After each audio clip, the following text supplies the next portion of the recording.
The most intelligent. The one that survives is the one which is the most adaptive. I'm sure all of you have heard this somewhere. But what does this got to do with what I'm talking about? Talent acquisition and talent engagement. Where is the change? In fact, I am reminded of a story. They say if your change is incremental, marginal at every step, you will never feel the change. Most of us feel the change when it is a disruptive change.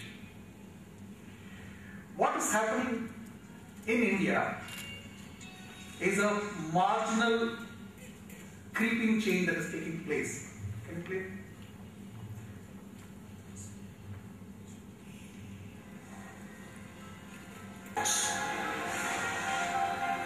We can't make this up.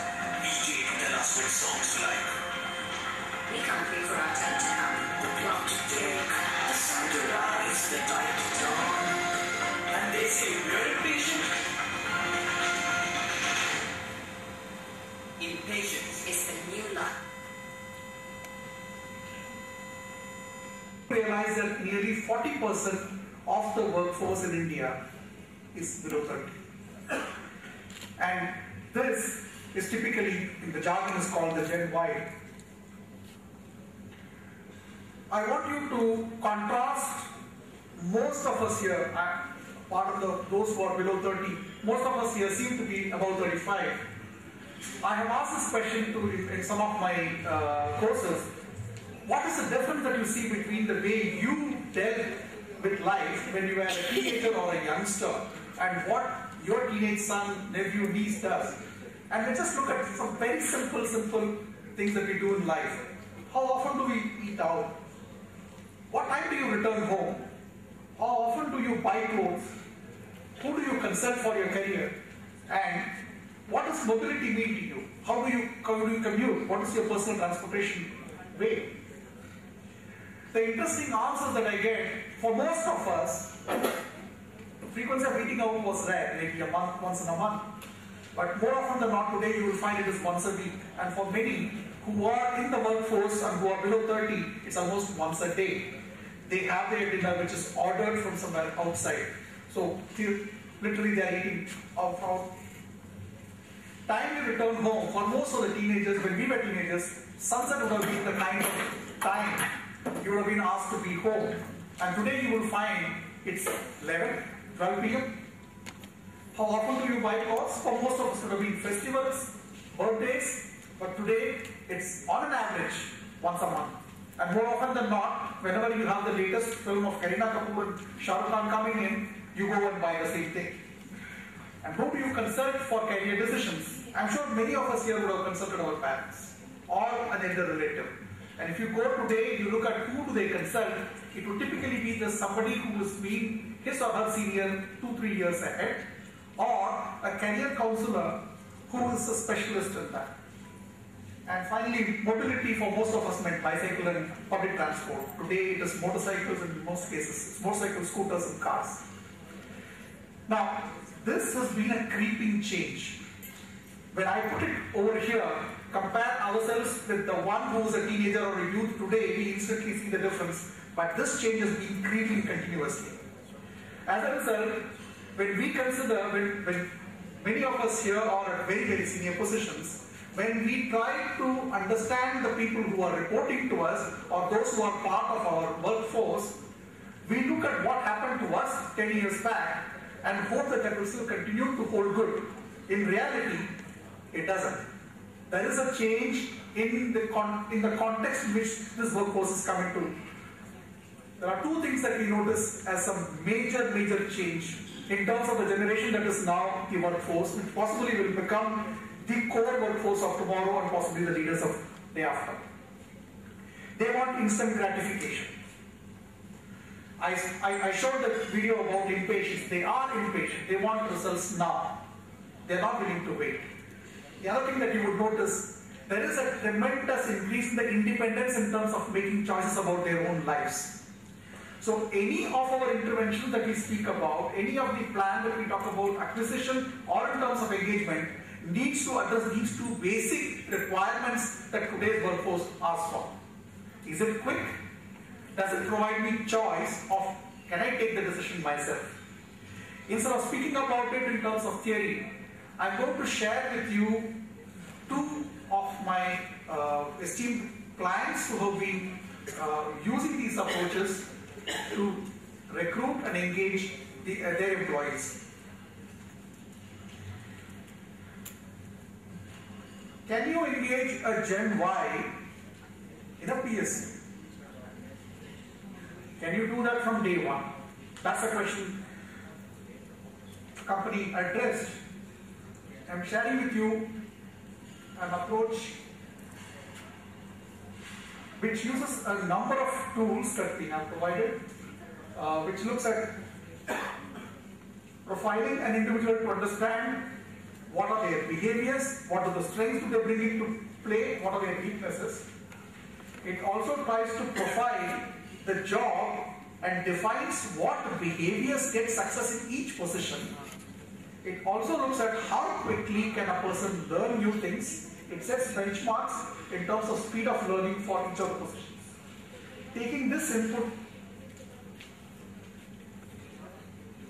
let me briefly run through what PPA. PPA typically looks at what are the person's strengths and limitations, how do they communicate, are they self-starters, what motivates them, how will they behave under pressure, will this person fit my organization or the job. And the GIA, which is the learnability quotient, looks at can this person think on their feet, how adaptable is this person to change, can they cope with mental in terms of a graduate engineer training, and convert them into butterflies in the shortest possible time. They have a program called Samavesh, which understands what is HPCL, the history, the background, and how HPCL works. Understand the strategic business units of HPCL, and then understand their job. And then more importantly, they provide an input for every single employee in terms of, given the preferences, given the range of jobs that we have in this company, given the behavioral profile that you have, given the speed of learning that you have, what is that particular set of jobs that you can take, the streams of jobs that you could take, that could take you forward much faster. Learnability or the speed of learnability that is required for successful performance in each of the positions. All the new joinees, they go through online assessment on both the tools, both behavior as well as cognitive ability. Then the candidate is matched with the profile in one of the jobs. There are a range of jobs. If there is a match, then the person is given further training in terms of what are the various gaps that they have, what are the training which will make them far more effective, and that becomes a part of their training program. Also, it goes beyond the induction. The induction goes on for some time. After that also they continue to improve their behavioral capabilities. In case it is an AMBER, it's an average fit with the job that you're comparing. They are provided inputs to see whether they are fit for other jobs that are there in the pool. And you will also find that there are some people who do not fit the job, the profile of the job. They are compared with another set of jobs. So each of the individual gets actually the green path for the person. These are the kind of roles, these are the kind of jobs that I can take up and I will be successful. And these are some of the jobs where my probability of success may be limited. An intelligent person may succeed in any of the jobs given, but it helps the individual. In fact, Mr. Padmanabhan spoke about when a person joins a company, they are a little tentative, they are a little worried about what is going to happen. Here is a company which is taking the step forward, telling each and every individual who is joining the company that we care for your growth. The aim is to identify the streams where each of them can be successful, and the powerful message goes across to every one of the joinees that we care for your growth in this organization.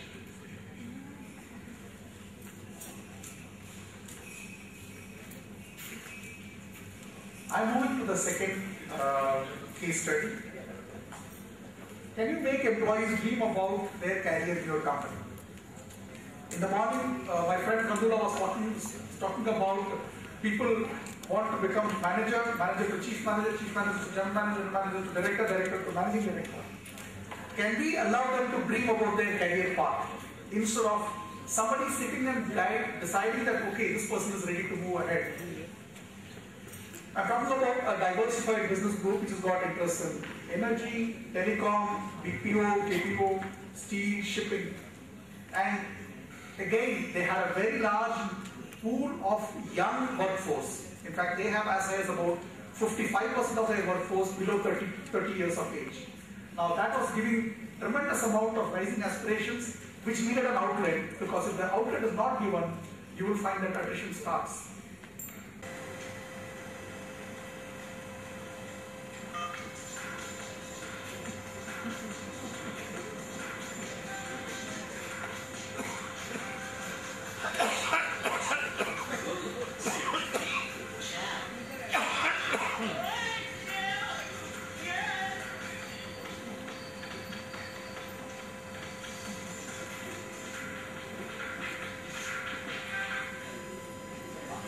Now, you will find that Economic Times puts up saying that so-and-so got 1.5 crore as the starting salary. Now, it has become a norm. Now, this tends to impact the Gen X. And exit often seems to be an easy way to rationalize the lack of success or rationalize the lack of opportunities that are there, leading to attrition. So this company, which has a blend of large number of very young people and about 25-30% of Gen X, it wanted to create a process by which each individual employee can actually look at this is where I want to reach in my career. I may take a ladder movement which is a vertical upward, or I can take a lattice movement which is a horizontal one step. So they start, the process has got 3 simple steps. The first thing is they conduct a small test, online test for the current position. Suppose I am the person who is aspiring to become, let's say, the managing director. Then, if I pass that, they are matched with the job profile. My personal profile analysis is matched with the job profile, and then that tells me what kind of roles I will be suitable to take up ahead of my position. It could be a ladder movement, it could be a lattice movement. It's quite possible that you may also get jobs which are not necessarily in your function. So it's quite possible that you have a bunch of jobs, some of them in finance, some of them in purchase, some of them in operations, some of them in maintenance, some in HR, some in general management. The whole range is given. Once that is given, once I lock which job that I want to actually, so it could be something to do with product production, something to do with charting or IT architecture. Then I am asked, what is it that you would like to lock?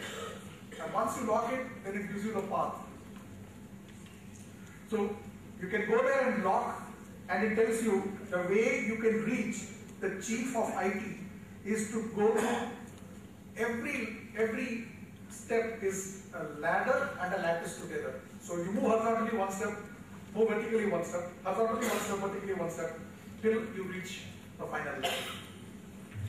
What it gives me as a person is that now I have a clear path in front of me as to I have a desired goal, and this is the path through which I can reach there. And I also know the process in terms of at each point, what will be the process by which I will be promoted. There is a tremendous level of transparency being given. In a way, you could say the onus of promoting myself has come on to me. Yes, I have to perform. I have to be doing all that is required in terms of my key result areas, but I also have complete understanding of how the process will work.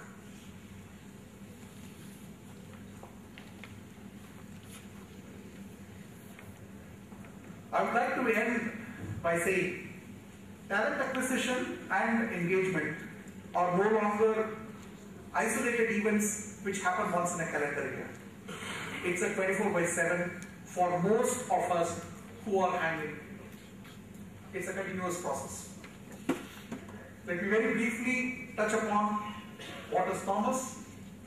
We provide assessments helping businesses to understand people and understand their abilities. We are in operation for the last 30 years, operating in 60 countries. We have our tools in 56 languages. In India, we are 50 consultants based across 7 cities in the country. There are 100 people in the support system. 97% of our clients who we have worked with in India have said that they would like to work with us again. We have 250,000 trained Thomas users across the world, and 32,000 companies use Thomas systems across the world. We've done more than 1.5 million assessments so far. There are a number of other products and services we provide: 360 degrees benchmarking, team development, personal assessment centers, and the diagnostics. Thank you very much for your patience, and if there are any questions, I'll take it at the end of the lot of powerful tools have come out, like ADC, which is one of the tools which was described by Mr. Sundarajan. We in OGC also adopt this tool, and we put exposure to our people. If I have a disease level to undergo through this test.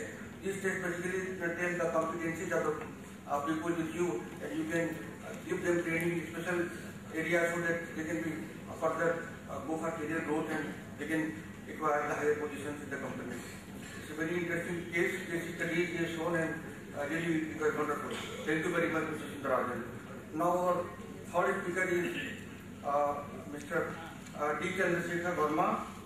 He is a Joint Chief Inspector of the Trade, Government of Andhra Pradesh. Mr. Chandrasekhar, please.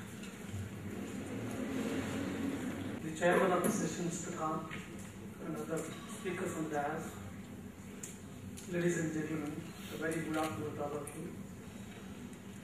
I thank the Vishaka chapter of NIPM for giving me this wonderful opportunity. The topic I'm going to present here is a little unconventional for all of you. This is safety culture for sustainable competitiveness, the role of human resource strategy. There is a limitation before me, is the time.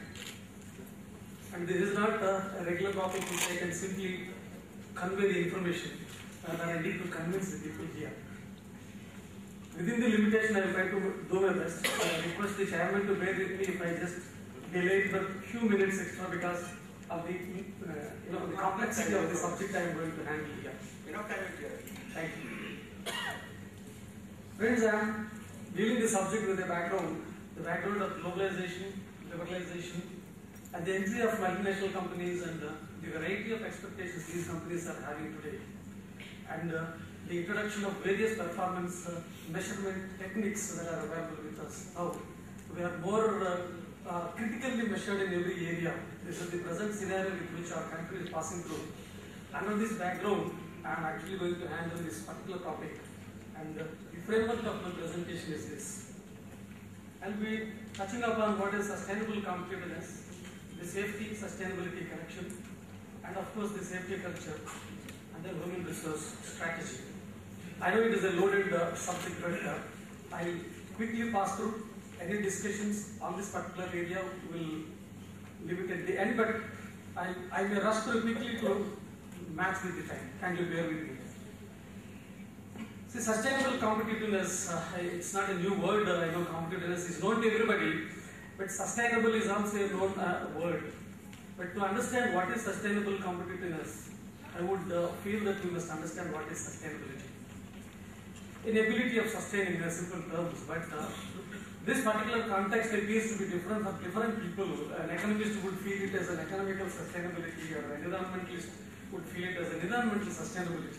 So therefore, there are a number of definitions for this subject, but widely accepted definition for this subject is accepted by Rio Summit in 1982, and this is a Frenchland report definition. Meeting the needs of the present without compromising the ability of future generations to meet their own needs. This is what is sustainability, a widely accepted definition of sustainability. Now, when we call it as a sustainable competitiveness, the very theme of our program here, you have to be there with the ability of being competitive in spite of meeting the needs of the present without compromising the ability of future generations. This is the qualifying criteria for calling some organization being a sustainable competitiveness. Keeping this criteria into the consideration, there are the three core areas which can influence the sustainability of any organization as far as competitiveness is concerned. If you take the economy and the environmental protection, and of course the third one is social accountability. This is called triple bottom line of sustainability, and some people call it as triple P of sustainability also. They say it is profit, planet, and people.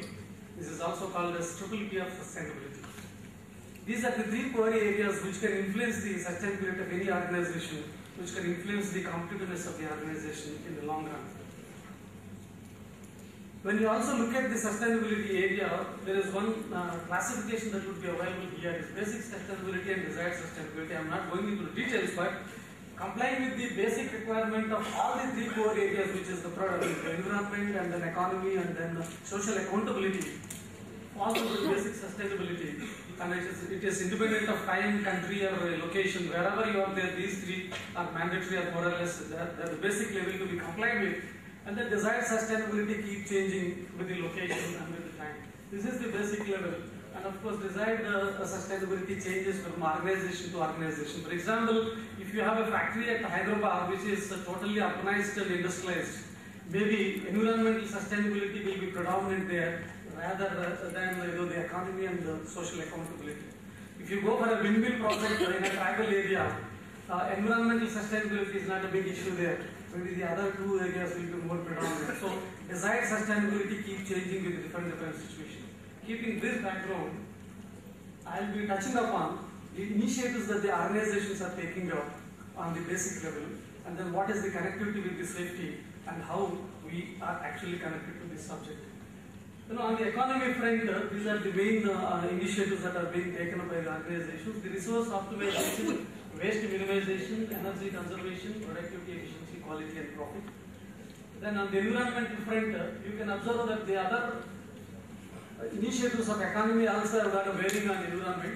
And then of course emission and disposal control, green chemistry and life cycle management, legal compliance, accreditations. And then on the social accountability, you have the building human capabilities, skills and CSR activities for social well-being. These are the basic initiatives which organizations are taking up to maintain their sustainability in the market and to be competitive in the market. But now the question starts here, where does safety stand among this? This is where the subject is getting connected. What I will be quickly doing is, each of these topics I will be just looking at, and then what is the connectivity with the safety I will just touch upon and quickly browse through.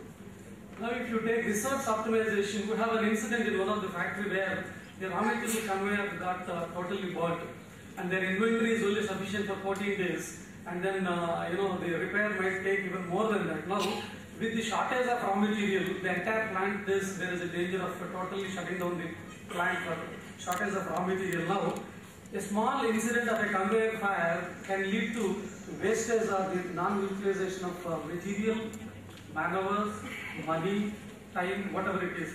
All directions of resources are completely misutilized, are not optimized by a simple conveyor fire in one of the factories. So, resource optimization and the safety has got the greatest connectivity between these two. And then coming to waste minimization, people from drug industry are very, very familiar with this. So they have solvent tank, and the solvents get vaporized from the tank, and then vents will provide the outlet for them. And the vapor goes out and mixes with the air, and there is a flammable environment. All through the existence of the tank in that factory, there is a flammable environment around. This is a safety issue for me. What I do is I go for a vent condenser there. Third area, the energy conservation. Again, the people from pharma industry or any process industry, the recovery process is there, like solvent recovery from the drug industry. Earlier they used to do it in a reactor, in a batch process. Now people have gone for solvent recovery system, which is a continuous system by which your energy conservation is very high because of the continuous process, and safety issues simultaneously because batch process is highly dangerous because of each batch you are handling, the parameters keep changing and the probability of accident is very, very high. So by addressing the issue of batch process replaced with a continuous process, you have the energy conservation, and you also have higher productivity of solvent recovery there. At the same time, efficiency of recovery is also very high because it is a continuous process, and then profitability is also very, very high. By simple modification for the purpose of safety would give you so many benefits on the economy front. Straight away, even if you take quality, we have powders being loaded into reactors in the pharma industry, and along with the powder, the air goes in, and then it mixes with the solvent that is already there in that, creates the environment of flammability, and then it is a big issue of safety with a small static spark. A small static spark can lead to an explosion. To avoid this, what organization is doing, they are going for a powder transfer system, which is an enclosed system. To address this particular safety area, you are going for that system, but simultaneously air ingress is prevented, therefore quality of the product is automatically increased. So the subject of safety has also got a bearing on quality. Then of course, when the reactions are on, I am just taking a pharma industry as a case and just comparing. When the reactions are on, you got a lot of vapors and many of them are toxic and flammable and whatnot, all dangerous properties are there with these chemicals. And you cannot let them out. You have to scrub them or you have to treat them before they are going out. Otherwise, they also lead to a safety problem there. To address this, what you are doing, you are putting a scrubber there, a continuous on scrubber. It is actually addressing a safety issue, but simultaneously also addressing an emission issue here. And similarly, the disposal control. You can't let all the waste to get into the same ETP at a time and then treat up the predominant areas. But road safety, school safety, kitchen safety, home safety, there are many areas which actually organizations are taking up. In fact, at Visakhapatnam, we have one NDMA sponsored initiative called Disaster Management through Corporate Social Responsibility. The infrastructure development is actually connected to corporate social responsibility here, and some work is actually happening at Visakhapatnam now. So this is how the subject of this area is also having a connectivity with the subject of safety. Now, the question remains that where does safety stand? When we discussed all these areas, we have found safety being everywhere, but it doesn't stand anywhere because it moves everywhere. There is no area which is not connected to safety. It is rather omnipresent in all the initiatives that our organizations are taking place. Therefore, this is one area which has got a great application in the subject of sustainability. What happens when you implement the subject of safety to its expectation and then achieve sustainability? These are all the benefits the organization is getting. You get a brand value and you get the privileged employer status. All IITians and NITians would prefer to join your organization. You have a great social acceptance and a strong relations, stakeholder empowerment, increases shareholder value. What else you really need to be a sustainable competitor in the market? What else you need to remain as a competitor throughout the life of that organization? So all these benefits would ultimately take you to the status of sustainable competitors. It gives you that ability. So what I am trying to tell you is the subject of safety has got a connectivity through all the initiatives of sustainability, all the three core areas of economy, environment and social accountability. Once you do this,